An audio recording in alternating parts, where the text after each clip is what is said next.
여러분, 우리 마음속에 그리스도인이라면 누구든지 이런 마음의 소원들, 교회가 그렇게 되길 원하고 내가 그런 사람이 되기 원하고 믿음으로 성장하기 원하는 이런 마음들은 다 가지고 있습니다. 하지만 교회가 그렇게 되지 않기를 바라고 성도들이 그렇게 살지 못하도록 만드는 세력이 있어요. 그것이 누구입니까? 사단 마귀죠. 사단 마귀는 어떻게 해서든지 우리가 믿음으로 살아가는 것, 믿음으로 힘을 내는 것, 한 마음 한 뜻이 되는 것을 방해합니다. 어떻게든지 모이지 않게 만들려고 하고 흩어지게 만들려고 하고 분열되게 만드는 것이죠.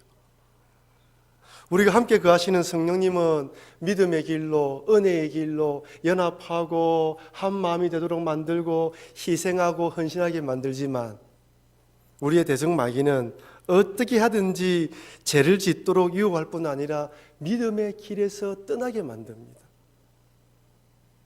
그러니 올 한 해를 살아갈 때 우리 앞에 우리가 잘 되기를 바라지 않는 사단 마귀가 있다는 것을 절대 잊어버리면 안 됩니다. 작년에도 그랬고 올해도 그럴 것이고 내년에도 그럴 것이고 우리가 생명이 끝나는 날까지 이 사단 마귀는 계속해서 우리를 공격하고 흔들고 넘어뜨리려고 할 것입니다. 그래서 오늘 본문에서는 두려워하지 말라고 이야기를 합니다. 한번 따라합시다. 두려워하지 맙시다. 한 번 더 합시다. 두려워하지 맙시다. 여러분, 사단 마귀의 궁극적인 목표가 무엇입니까? 예수님 믿지 않는 사람들에게는 예수님을 믿지 못하도록 만드는 것이고, 예수님을 믿고 있는 우리 그리스도인들에게는 세상에 푹 빠져서 사명도, 청지기의 사명도 잊어버리고 살아가도록 만드는 것이에요. 아니면 더 심하게는 낙심과 절망에 빠져서 믿음으로 살아가지 못하게 만드는 것이 사단 마귀입니다. 여러분, 사단 마귀가 성도를 넘어뜨리기 위한 두 가지 대표적인 전략이 있죠. 첫 번째는 무엇입니까? 바로 고난과 역경입니다. 여러분, 욥의 경우를 한번 생각해 보십시오. 욥의 경우처럼 생각하지 않은 인생의 불행들이 거듭해서 반복해서 찾아오게 된다면 이것처럼 힘든 일이 없어요. 가지고 있는 재산들을 한꺼번에 다 잃어버릴 뿐 아니라 사랑하는 자식들이 한꺼번에 불행을 당합니다.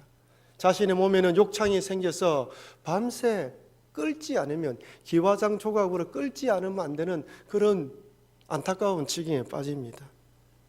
물론 이 모든 것이 하나님의 허락하신 안에서 일어나는 일이지만 그러나 고난과 역경을 당하는 그 순간은 견디기 힘들고 어렵습니다.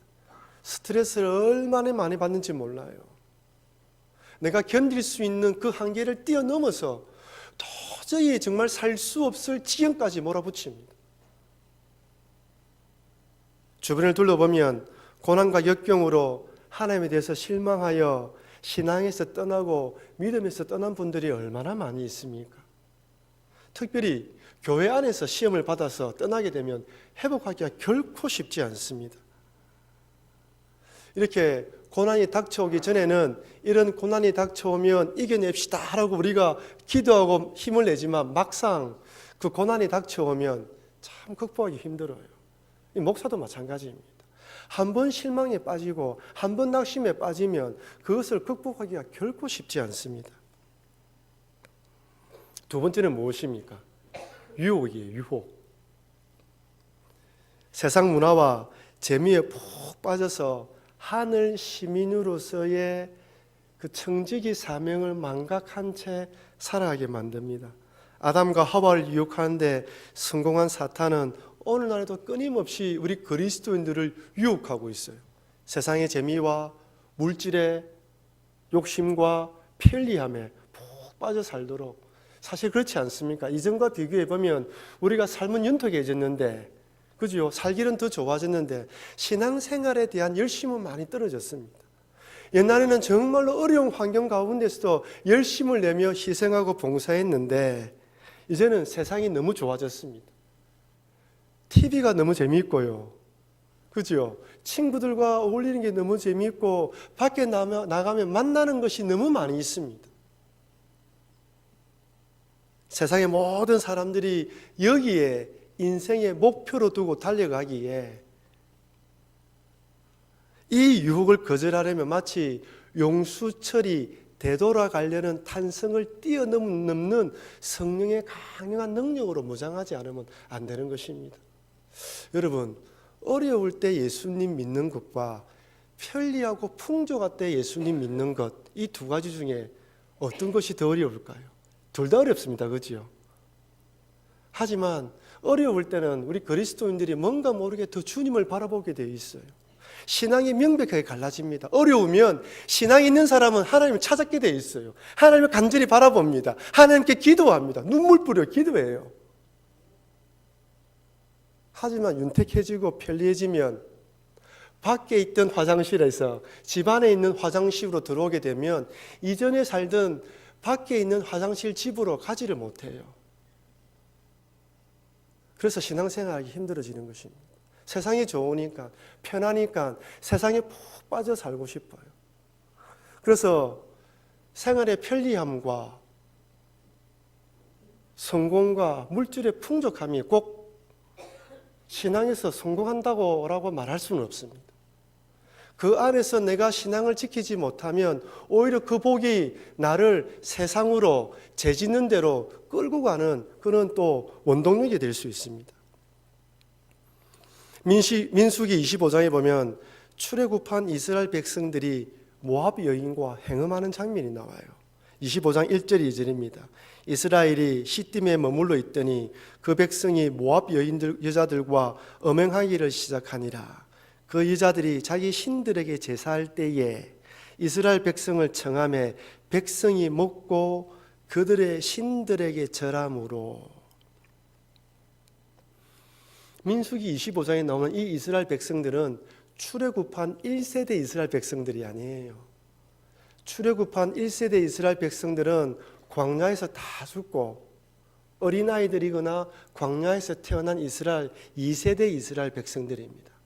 이들은 광야에서 40년 동안 하나님이 주시는 만나를 먹고 불기둥과 구름 기둥으로 보호를 받으며 40년 동안 하나님 안에서 하나님의 말씀을 듣고 영적으로 무장한 영적 군사들이었어요. 근데 한순간에 무너져 버려요. 가나안 입성을 앞둔 요단강 11km 떨어진 시딤이라는 곳에서 모압 사람들과 함께 제사를 드리며 모압 여인들과 행음합니다. 모압 여인들의 미인계에 그만 넘어져서 영적 육적으로 타락한 것이죠. 여러분 이상하지 않습니까? 40년 동안 하나님과 동행했단 말이에요. 40년 동안 하나님 주시는 만나를 먹었단 말이에요. 40년 동안 불기둥과 구름 기둥으로 옷이 헤이지 아니하고 신발이 헤이지 않은 기적을 경험한 사람들이에요. 하나님과 함께 동행한 사람들입니다. 근데 한순간에 넘어져요. 왜 그랬을까요? 그것은 사단이 이스라엘 백성들, 2세대 이스라엘 백성들 마음속에 있던 욕망을 최대한으로 부추겼기 때문입니다. 광야 40년 동안 이 이스라엘 백성들이 실제적으로 이방 사람들이 음란하다는 것을 본 적이 없어요. 이야기는 들었겠죠. 모세를 통하여서, 부모들을 통하여서 얼마나 음란한지 실제로 본 적이 없습니다. 그런데 시딤에 도착했을 때 현란한 음악과 춤, 욕정적이며 매혹적인 몸짓으로 유혹하는 모압 여인들을 보는 순간 마치 뭔가에 홀린 사람들처럼 그 여인들에게 달려갔어요. 합리적인 사고도 신앙적인 감각마저도 무장 해제당한 채 뛰어들어갔습니다. 여러분, 아무리 성령 충만하고 말씀 충만해도 한순간에 넘어지는 것이 우리 인간입니다. 여러분, 그렇게 유명했던 목사님들이 한순간에 넘어지는 이유가 무엇입니까? 그분들이 몰라서 그렇겠습니까? 우리가 예수님으로 구원받았지만 이 몸이, 제가 입고 있는 이 몸이 여전히 죄에 익숙해져 있고 죄를 좋아하는 이 몸을 가지고 있는 거예요. 그래서 이 몸을 의지하면 안 됩니다. 이 몸을 믿으면 안 돼요. 그래서 언제든지 사단 마귀는 이 몸이 좋은 쪽으로, 이 몸이 좋아하는 쪽으로 유혹합니다. 여러분, 우리 예수님을 구주로 믿은 성도들 가운데에 죄짓기를 좋아하는 사람은 아무도 없습니다. 혹시 여러분들 가운데 죄 짓기를 좋아해서 죄 지을 때마다 매번 새로운 방법으로 죄 짓는 분이 있습니까? 창의적으로 오늘은 이런 죄를 지어보고 내일은 저런 죄를 지어봐야지 하면서 궁리하면서 죄 짓는 분이 있습니까? 아무도 없습니다. 예수 그리스도를 구주로 영접한 성도는 죄 짓기를 좋아하지 않습니다. 죄를 벗어버리기를 원해요. 하지만 이 몸을 입고 있기에 안 되는 줄 알면서도 충동과 본능에 이끌려 죄를 지을 때가 있다는 거예요. 안 되는 줄 알면서도 반복해서 넘어지기도 합니다. 다시는 넘어지지 말아야지 결단하면서도 똑같은 자리에 가면 또 넘어지는 것이 우리 인간이에요. 그래서 하나님은 예수님을 구주로 믿고 난 뒤에 성령님을 의지하지 않으면 믿음의 사람으로 살지 못하도록 만들어 놓았습니다. 하루라도 성령님께 기도하면서 성령의 능력을 덧입지 못하면 믿음으로 살지 못하게 만들어 놓았어요. 그래서 매일매일 성령님께 엎드려 기도하며 나는 부족한 자입니다. 나는 나 자신을 믿을 수 없습니다. 하나님 도와달라고 기도하면서 살아가게 만들어 놓은 것입니다. 어제의 은혜는 어제의 은혜로, 오늘은 오늘 은혜로, 내일은 내일 은혜로 바라보면서 살아가게 만든 것이죠. 그럴 때 똑같은 유혹 앞에서 반복되는 죄 앞에서 10번 중에 3, 4번 이기다가 4, 5번 이기다가 6, 7번째 이기다가 그 죄를 극복하고 그 다음 죄를 또 싸워서 이기는 것입니다. 이게 성도의 삶이에요. 이렇게 그리스도를 공격하며 유혹하는 사단 마귀는 오늘 본문의 빌립보 교회와 교인들을 공격하며 대적합니다. 빌립보서 1장 28절입니다. 우리 다 같이 한번 읽어볼까요? 무슨 일이든지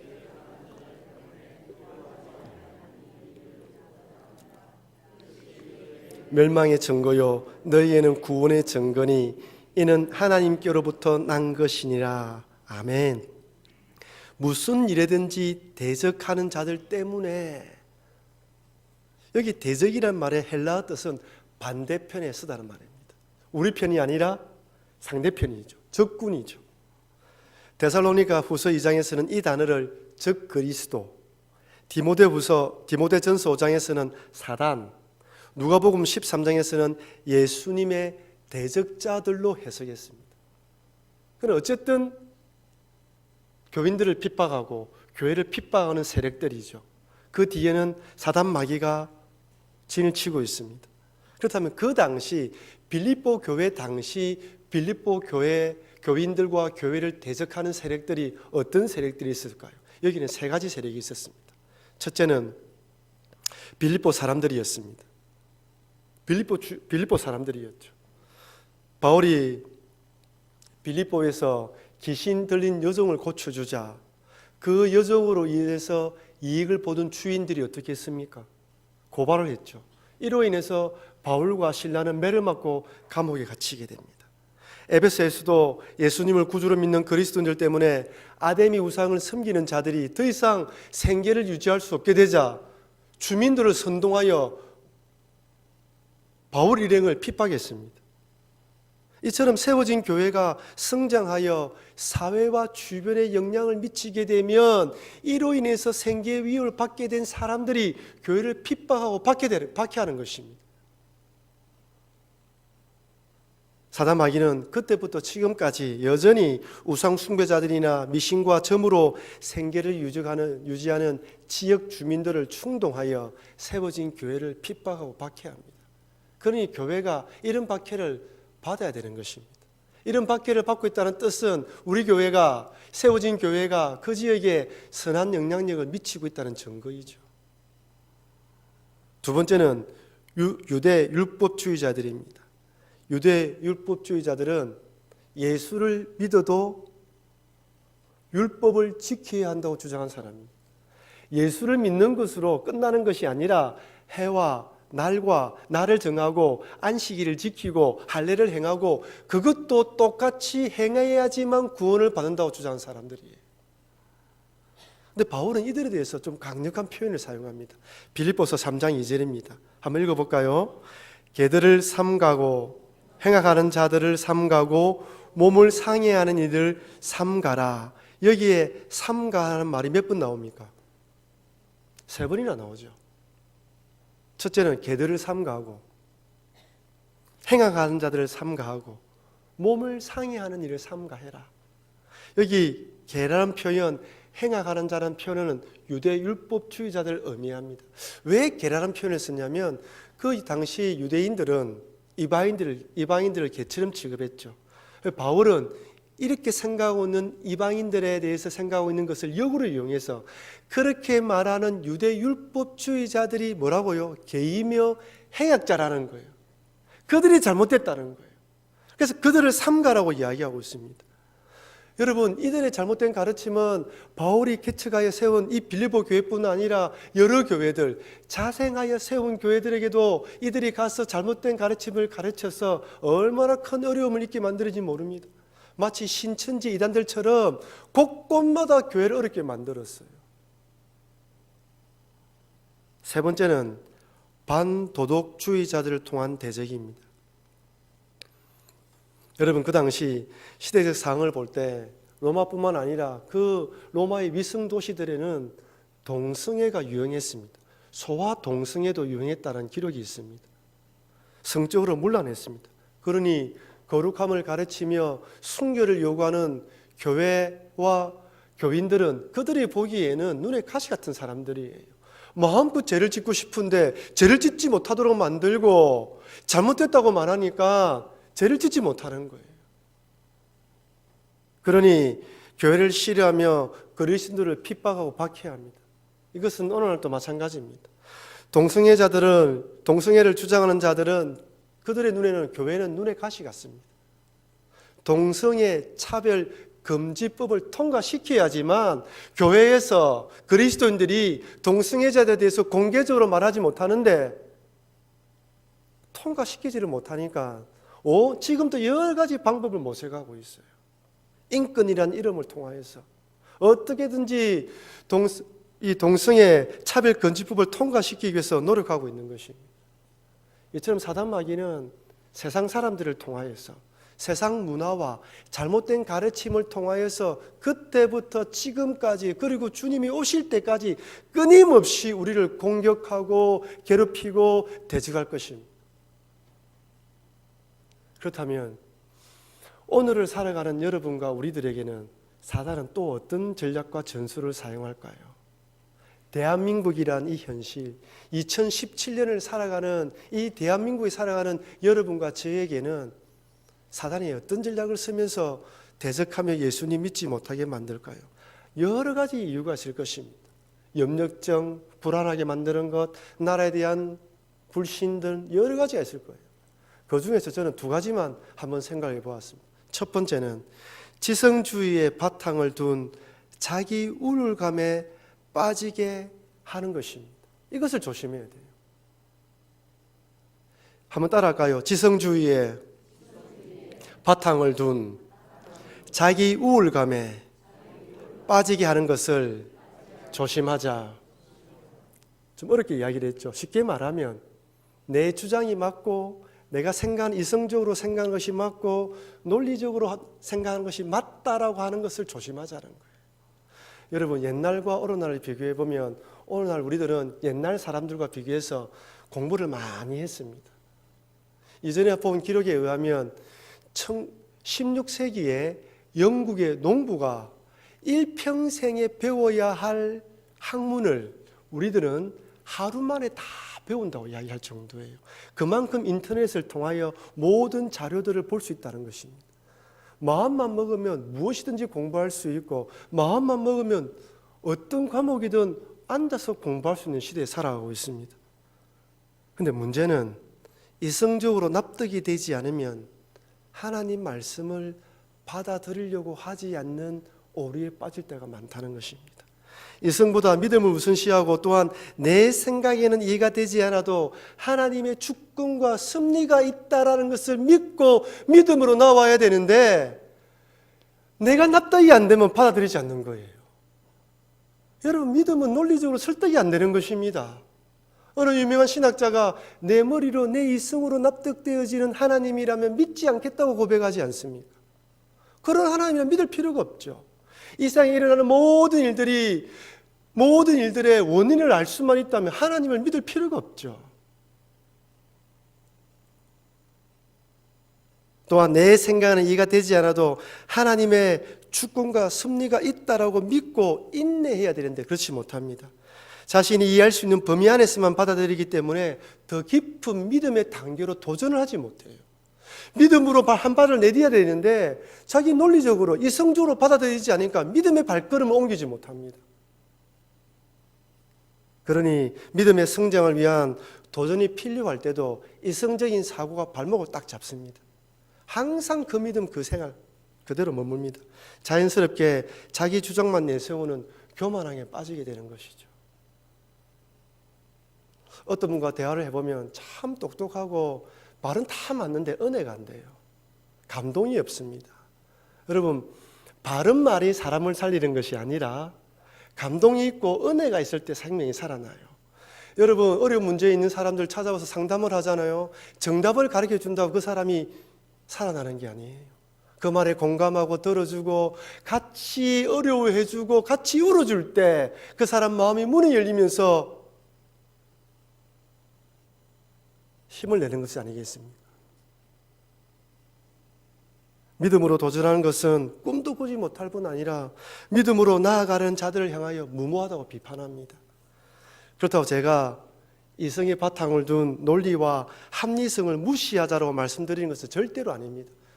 이성과 합리성이 필요합니다. 논리가 필요해요. 그러나 우리의 지성과 이성이 믿음과 은혜 안에 녹아져야 한다는 거예요. 우리의 이성과 지성이 믿음 안에 푹 담겨서 녹아지면 그 이성과 지성을 통하여서 얼마든지 기독교를 변증할 수가 있어요. 여러분, 묵은지 아시죠? 묵은지. 김치를 냉장고든 뭡니까 이거 단지에 푹 담겨서 2년, 3년 푹 담겨 놓으면 깊은 맛이 나와요. 깊은 맛이 나옵니다. 저는 가끔 저 자신도 기도하지만 하나님, 우리의 신앙이 너무 얄팍합니다. 너무 가볍습니다. 좀 깊은 묵은지 같은 사람이 되었으면 좋겠습니다. 만날 때 대화할 때마다 야, 지금 저 사람 뭔가 있다. 이 사람 안에 뭔가가 있구나.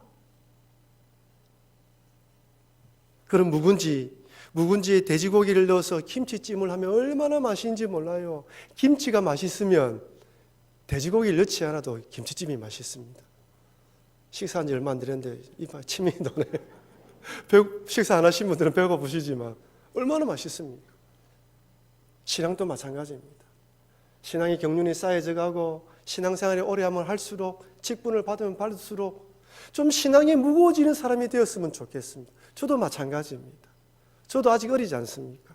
저도 아직 젊습니다. 저도 그 신앙의 목표를 향하여 제가 5년이 지나고 10년이 지났을 때 여러분들이 저를 바라볼 때 그 나이에 되었을 때 그 나이에 맞는 믿음의 어른으로 여러분들이 볼 수 있도록 저도 열심히 기도하며 달려가야 되지 않겠습니까? 여러분도 마찬가지죠. 한번 따라합시다. 신앙의 묵은지가 됩시다. 한 번 더 합시다. 신앙의 묵은지가 됩시다. 하나님의 말씀 안에 푹 담겨진 신앙, 성령의 은혜 안에 푹 담겨진 신앙, 말씀과 기도하면서 신앙이 푹 담겨져서 뭔가 모르게 좀 달라 보이는 사람, 우리의 목표이지 않습니까? 사도 바울을 한번 보십시오. 우리가 이렇게 하나님 은혜 안에 푹 담겨진 지성과 이성만이 믿음의 변정과 하나님을 위한 새로운 병기로 탄생할 수 있다는 거예요. 사도 바울 한번 보십시오. 다메섹에서 예수님을 만나기 전에 바울은 전도 유망한 청년이었죠. 하지만 구원받기 전에는 그의 탁월함과 총명함이 생명을 살리는 것이 아니라 하나님을 위한 열심이 아니라 하나님을 대적하는 열심이며 생명을 죽이는 열심이었습니다. 바울이 예수님 믿고 난 뒤에는 그것을 깨달았어요. 그래서 그것을 배설물처럼 버린다고 고백합니다. 하지만 성령 충만함을 받고 예수님 안에서 깨닫고 나니까 어떻게 됩니까? 사도 바울의 총명함과 탁월함이 어떻게 드러납니까? 헬라 철학자들 만났을 때는 기독교를 변증하는 지성으로 거듭납니다.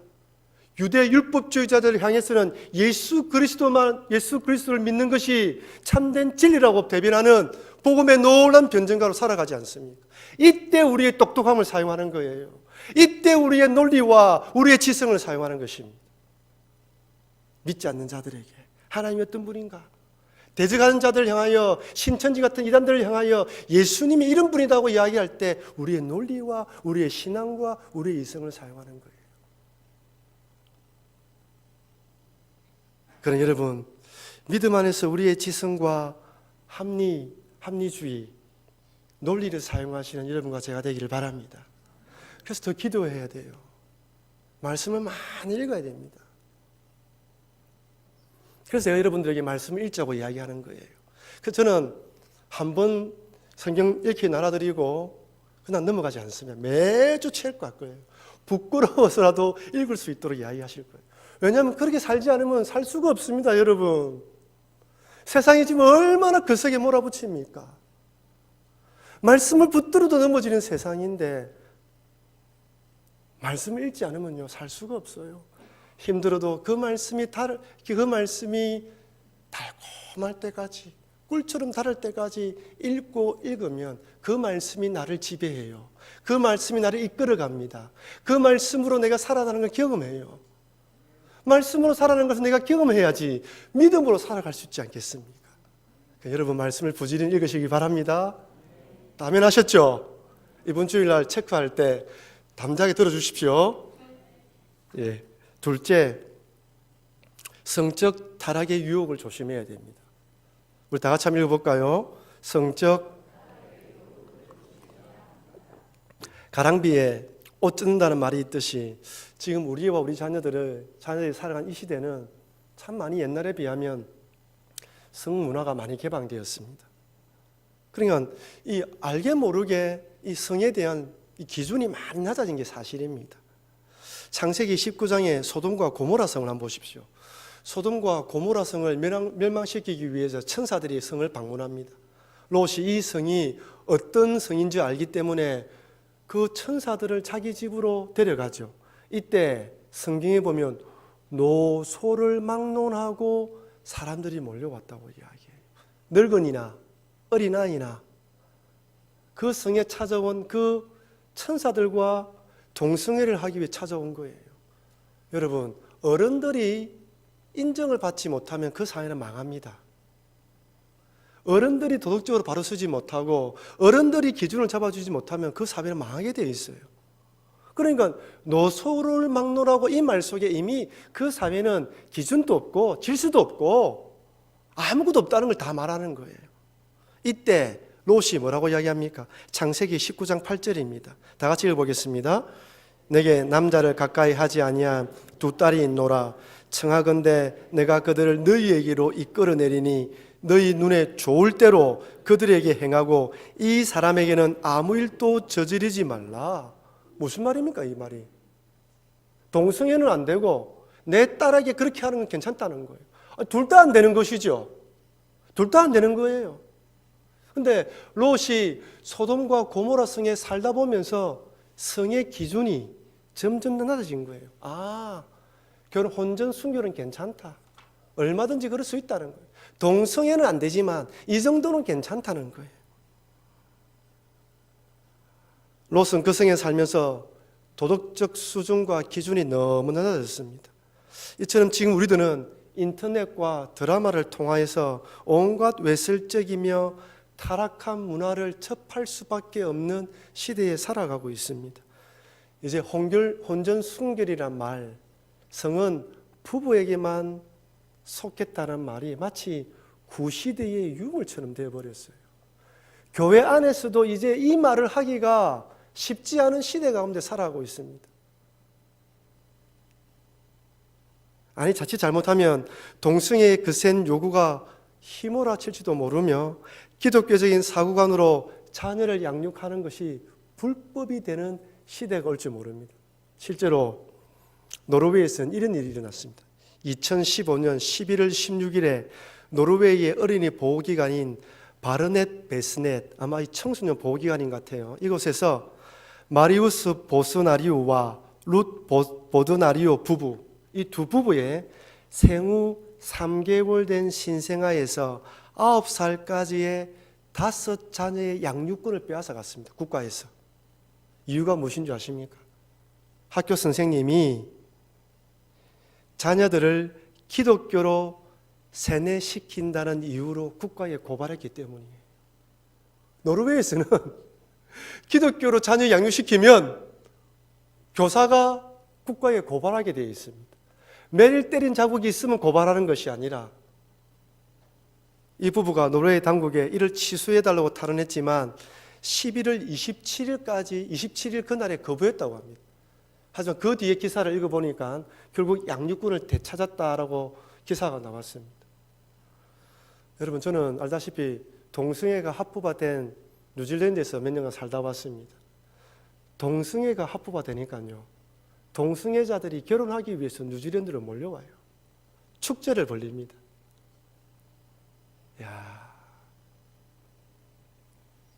제가 성도들에게 설교하면서 이런 이야기를 했습니다.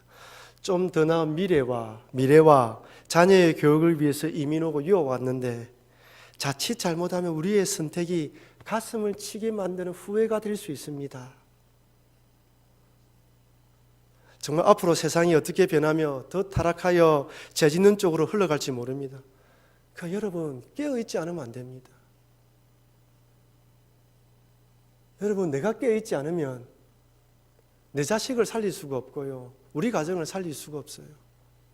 아버지가 깨어있지 않으면 내 자녀들에게 바르게 신앙에 양육할 수 없습니다. 이제 자녀들은 우리의 말을 안 듣습니다. 아버지의, 어머니의 뒷걸음을 보고 배우지 않습니까? 내가 깨어있지 않으면 안 되는 것입니다. 이처럼 빌립보 교회를 대적했던 마귀 사단은 오늘을 살아가는 우리들에게도 다양한 방법으로 찾아옵니다.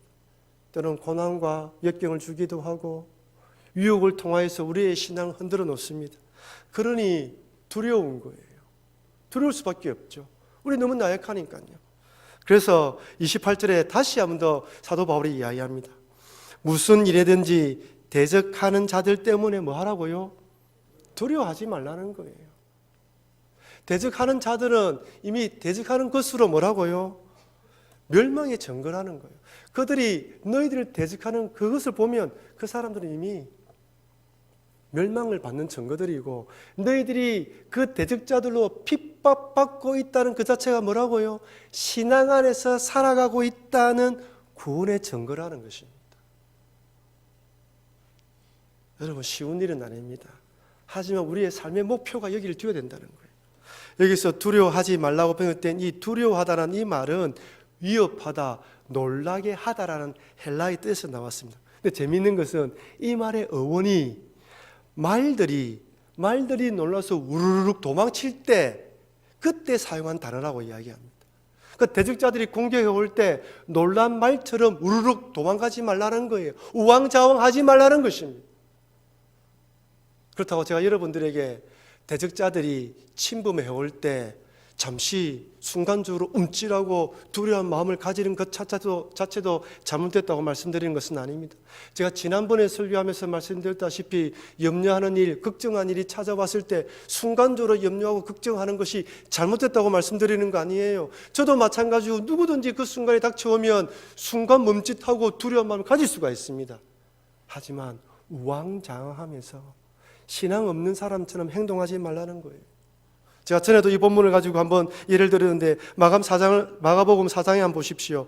예수님과 제자들이 배를 타고 가고 있는데 광풍이 불어서 배가 침몰할 위기에 처하게 됩니다.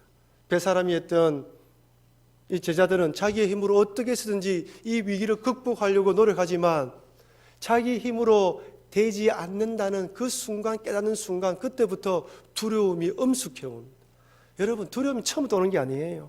내가 하다가 안 될 때, 그때 두려움이 엄습해오고 염려가 엄습해오면서 낭만과 낙심이 되는 거예요.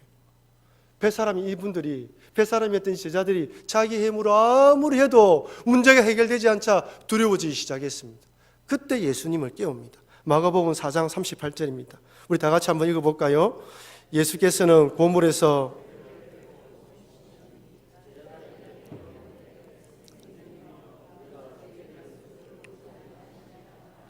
선생님이여, 우리가 죽게 된 것을 돌보지 아니하신나이까 하니, 여러분, 이때 제자들이 어떤 마음으로 깨웠을까요? 야, 이제 괜찮아. 예수님만 일어나면 우리는 문제가 없어라는 깨웠을까요? 아니면 두려워서 예수님 지금 죽게 되었는데 예수님 잠이 옵니까? 뭐 하십니까? 라고 꾸짖으면서 깨웠을까요? 후자겠지요. 두려움에 빠져서 예수님 뭐 합니까? 빨리 일어나세요. 지금 힘을 모아서 해야 되는데 믿음을 다 잃어버렸습니다. 믿음을 찾아볼 수가 없어요. 어떤 믿음이 있는지 볼 수가 없습니다. 두려움에 휩쓸려 버린 거예요. 그때 예수님이 뭘 합니까? 강풍에 일어나서 예수님이 잠잠하게 하고 난 뒤에 그 제자들을 향하여 말하기를 어찌 그래 믿음이 없냐고 책망하십니다. 이때 믿음이 없냐고 책망한 것은 순간 두렵고 무수한 걸 말하는 게 아니에요. 놀란 말처럼 두려움이 휩쓸려서 마치 예수님이 계시지 않는 것처럼 믿음이 완전히 사라져버린 그 상태를 책망하고 있는 것입니다. 사랑하는 성도 여러분, 2000년 전에 사단 마귀들은 대적자들을 충동질하여 빌립보 교회를 대적했습니다. 지역 주민들을 충동질하고 잘못된 가르침으로 또한 도덕주의자들의 욕심의 욕망으로 인해서 공격을 받았어요. 지금도 마찬가지입니다. 죄짓는 자들, 세상의 악한 자들은 교회가 바로 서기를 원하지 않습니다. 어떻게든지 교회의 문제를 크게 부각시킵니다. 목사에게 문제가 일어나고 교회 소란스러우면 기사를 크게 내세워요. 어떻게든지 교회가 어렵고 안 좋다는 것을 부각시킵니다. 어떻게든지 교회를 흔들어서 넘어뜨리려고 하고 부흥되지 못하게 만들어요. 그러니 두렵습니다. 찾아오는 유혹은 어떻습니까? 달콤하고 달콤합니다. 쉽게 거절할 수 없습니다. 한 번 빠지면 헤어나지 못하지만은 그럼에도 계속해서 반복해서 찾아옵니다. 여러분, 이런 사단 마귀의 유혹들이 오늘 또 내일 또 죽을 때까지 계속 찾아옵니다. 그래서 우리는 늘 깨어서 기도해야 됩니다.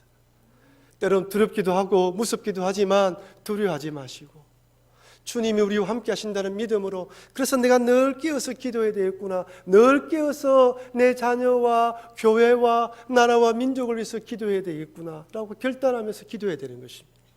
그러니 여러분, 올 한 해 동안 살아가시면서 우리 앞에 이런 대적자들로 인한 유혹이 찾아오고 대적한다는 것을 잊지 마시고 깨어서 기도해야 되겠다.